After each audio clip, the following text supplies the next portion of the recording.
Shabbat Shalom, Shalom Aleichem, Assalamu Alaikum, Eirini Mazisu, Pax Vobiscum.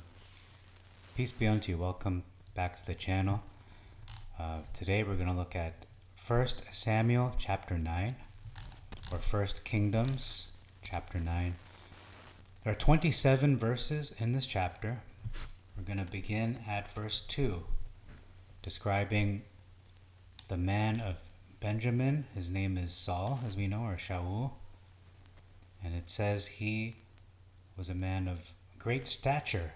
That was not included, that description specifically, although it does mention that he is high above all the people from his shoulders and upward, which seems to indicate he's at least 6'5", let's say, just to estimate. If people are around 5'5" back then. He's at least 6 feet tall. And we know that, we didn't look at it yet, but Goliath was apparently around 6'9", 6'10". Around the height of current heavyweight boxing champion Tyson Fury is about the same height, around there. Moving on to verse 3, it says here, young men. So Saul was supposed to take one of the servants with him that was specifically a young man, not a young woman, a young man accompanied him on his journey.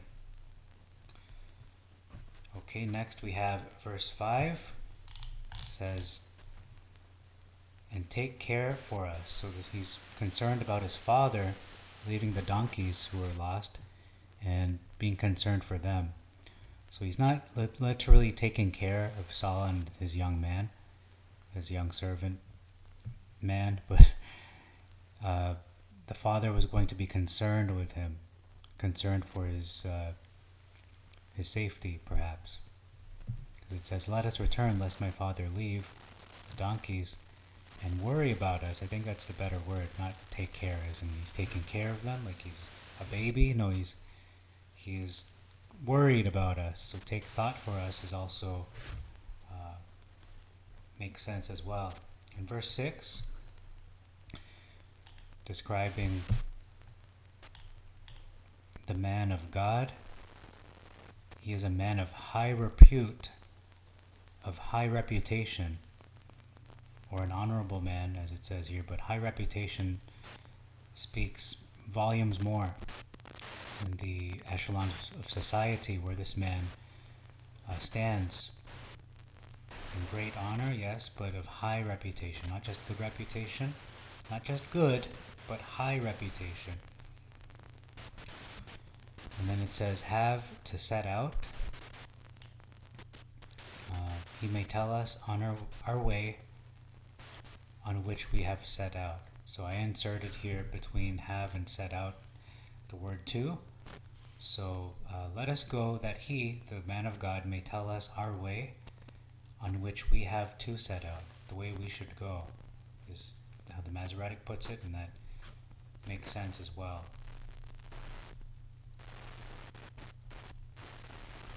Okay, next is verse 7. We have an addition by the translator, not by the Masoretic itself, but it says if. Behold, if we go. So that wasn't originally there, but that was an addition.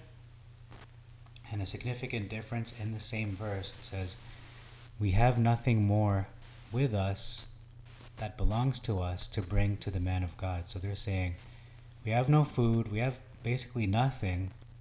We are broke. Essentially, we have nothing to offer this man in the Septuagint. In the Masoretic, it says, not a present. There is not a present to bring. So they don't have anything extra to give. So they have supplies, or they have victuals. They just don't have anything extra to give to the man on top of what they need for themselves, is how I read it. We can see the state of lack in the Septuagint for Saul and his young man. Verse 8, we have another significant difference. It says, you shall give it to the man of God. So this is the young man speaking to Saul, saying, you're the one who's going to give it to the prophet, the man of God. Sorry, spoiler alert, it's a prophet. He is a prophet, but so we see the difference here in the Septuagint. Saul is the one who's going to give this fourth part of a shekel of silver. So you, Saul, you give it to him. In the Masoretic, it's not Saul doing the giving, it's actually the servant. The servant answered and says, I will give it to the man. So if we're making a movie about this, it's a completely different movie as to who did what. Verse 12, an addition of the word make haste. Doesn't say to hurry in the Septuagint. Behold, he is before you, now he is coming. So not that he isn't rushing, but just does not say make haste. Perhaps he is hurrying, but he did not say make haste in the Septuagint. And as well, the name of the place is Bama, B-A-M-A, versus the old city, or not the old city, it's called the high place. I'm getting confused with the previous chapters with Shen, I believe it was Shen. So Bama, or the high place in the Masoretic, and it says because of the holy day, because of the day, but specifically because of the holy day or holiday. That is in verse 12. Okay, I don't see that here. Maybe it's in verse 13. Oh, it's in verse 13. Okay, so because of the holiday. So the question is, which holy day was that? Because it doesn't give us a clue, so we are not sure which one that would be. But it is a Moedim. We don't know which though. In the Masoretic it says, for about this time. So doesn't say Moedim specifically. The actual word being used is Yom. Yom right there. So for this day. So it's just a regular day. It's not a holy day. It's not a Moedim in the Masoretic. So that could be a significant difference. I think I will add that as a SD. It is a significant difference because it's not just any day. It is a holy day set apart, a Moedim. We just don't know which one. We might get an idea of what it is later on, perhaps.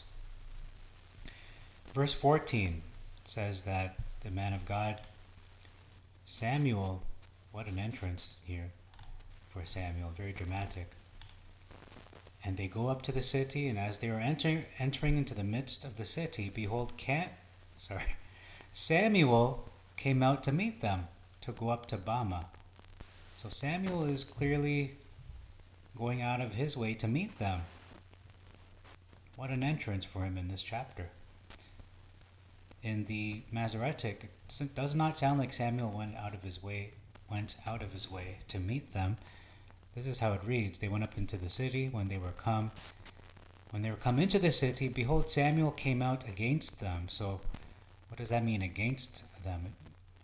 Well, if we look at the original Hebrew, there isn't much discrepancy. It's mostly the translators that made this discrepancy. It actually does mean to encounter, to meet them. So he did technically meet them. It's just the English translation sounds like he came out against them, which sounds like he's contrary to them, like he's not in support of them, but that's not how it's supposed to be read. So it's simply the English being lost in translation. This is the case we have here in verse 14. Verse 15, Samuel says, Adonai uncovered the ear of Samuel. Verse in the Masoretic, Adonai had told Samuel in his ear. Okay, it's just expressed differently, but it was given to him to know. In any case, verse 16 talks about Saul's role, what he is to be over Israel, to be ruler, to rule, to be king. Versus to be a captain. So captain isn't exactly says a commander, so it's like a leader of the army. You can think of the American commander-in-chief. That's one way to see that. But a ruler definitely is a king. It's not just a commander or some lower position. And then it says, "He shall save my people." So God is making this very I don't know, there's a lot of static feedback there. Fix that for a moment. Hold on. Okay, testing 1, 2. Okay, we're still getting a bit of static. Sorry about that. Might be I think it's my chords here. Okay, so it says here, "I have looked upon the humiliation of my people." Okay, actually I'm getting ahead of myself. It says he shall versus he may. So we can see the certainty of Elohim that he will surely save his people out of the hand of the Philistines, or at least that's what he's supposed to do anyway. Versus he may save, so he may or may not. And there's an omission of the word humiliation. So I have looked upon the humiliation of my people. So not just my people, but specifically how they've been humiliated. They've been shamed. Verse 18, "Into the midst of the city," never gets old. I'm wearing this kind of clothing and then I hear a Casio watch and then just ruins the whole vibe, okay? Verse 18, "Into the midst of the city." So this is where Saul and Samuel met. They were in the middle of the city. Versus in the gate, so in the middle of the city versus the entrance of the city. So two very different locations. Verse 19 seems to be like a precursor to Messiah in some way, where the Samaritan woman was asking him or telling him about the Messiah to come, and he said, "I am he." And Samuel says to Saul, answering his question, "Where is the seer?" or "Which is the house of the seer?" And Samuel just said, "I am he." Very poetic when we link that with the New Testament. In the Masoretic, it says, "I, the seer." So not "I am he," I am the prophet. Less poetic, I would say. And then it says, "You shall," was added, "you shall eat with me." So he sounds more forceful. "You will eat with me tomorrow." Versus "eat with me today." It's more polite. "I will send you away in the morning."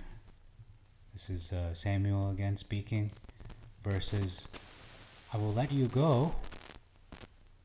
So what is this? Is this a hostage situation here? Is Saul being held hostage by Samuel? No, that's not the case, but that's what it kind of sounds like, doesn't it? Okay, I'm sorry about the static. I'm still hearing it in the background. So, "I will send you away in the morning" versus "I will let you go tomorrow." Verse 20, we have a significant difference here. And to whom does the excellency of Israel belong? So he's talking to Saul. Versus, "And on whom is all the desire," which means preciousness and beauty of Israel. "Is it not on you?" So we can see the difference here is the Septuagint is bringing up substance. He's going to be a man of substance. You're going to have the excellency of Israel, not simply beauty or to be desired of Israel, not just superficiality, not shallowness, but having depth and substance. Okay, verse 22. Skip forward there. It says here, "Samuel took Saul and his servant and brought them to the inn," versus a parlor. A parlor literally means a room, a chamber, or a cell. So an inn sounds a little more inviting, a little more cozy. Think of the Holiday Inn, for example.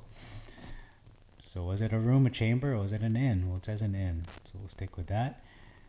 There's a discrepancy in the numbers as well. It says that he set them there a place among the chief of those that were called. There were 70 men there versus 30 people. So we can see 70, very symbolic. That number 7. Even the Septuagint word itself, Septuagint means 70. Okay, verse 24. Significant difference. It says here, it is set you for a testimony in preference to the others. So what is he talking about here? It's talking about the shoulder, the boiled shoulder that was set apart for Saul to consume. I'm going to wear this. I'm sorry. I just want to make sure there's no static. Okay, so yeah, it's talking about the special piece of meat.